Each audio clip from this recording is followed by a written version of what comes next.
I'm joined with Drew, and we're here with a lovely collection of cars here. So they're called the Hawkes, is that right? They are, yes. So what can you tell me about the car as a whole, and the lineup you have here? Well, I can tell you about my car. Okay. The others, there were different manufacturers of the kit itself. Yep. So in the early days, it was GCS. So it was a GCS Hawke, which is Gary and Colin Sutton.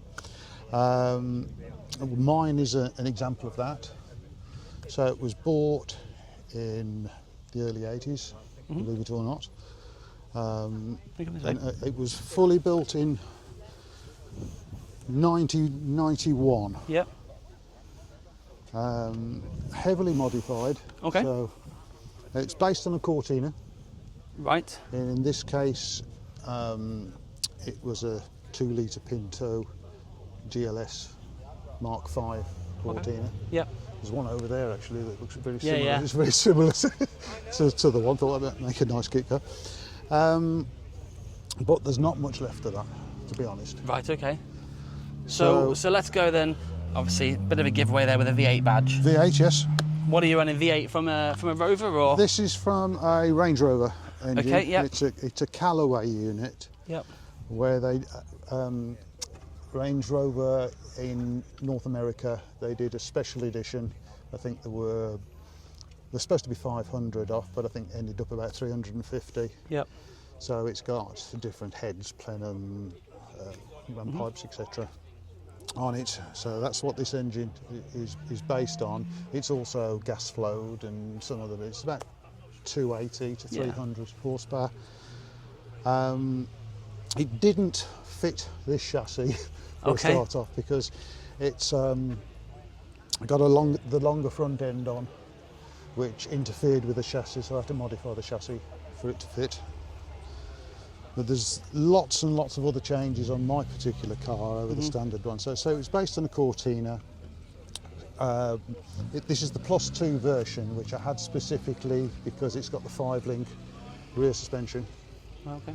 So it doesn't use the normal top links that you find on a Cortina, which go from the differential outboard. Yep. So it's proper 5 links, rose jointed, coilover shocks, and I've got all adjustable, and I've got coilover shocks all on the front. Again, all adjustable. It's wider than the normal ones, you can probably see. So I extended the wheel arches, and there's larger tyres and wheels on it. Yeah. The braking's been updated. I don't run a servo on it. No. Okay. I tried it with a servo, didn't like the feel, so I went for a higher ratio pedal box, twin cylinder, so front and rear biasing. So I prefer that. So with the cars then, are there many of these around? I can't say personally I've heard much about the Hawkes.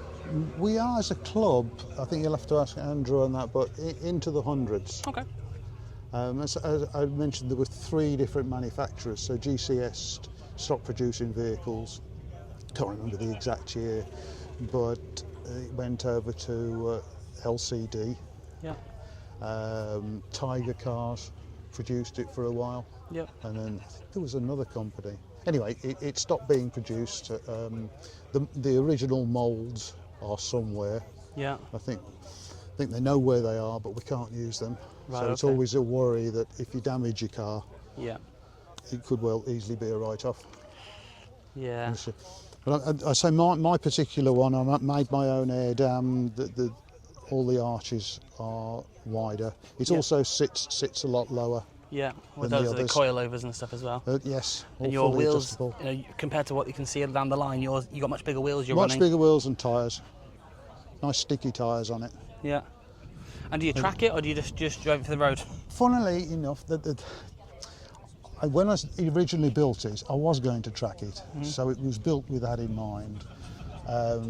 It took me 8 years to finish it off. Yeah. And I had a child at that point, so I didn't go the full hog with that. No. And as I've got older, because I'm 70 next year, so I wanted something that was a lot softer on the road, realising that I'm not going to race the thing. No. So I have modified all suspension again, so it's a little bit on the soft side. Yep.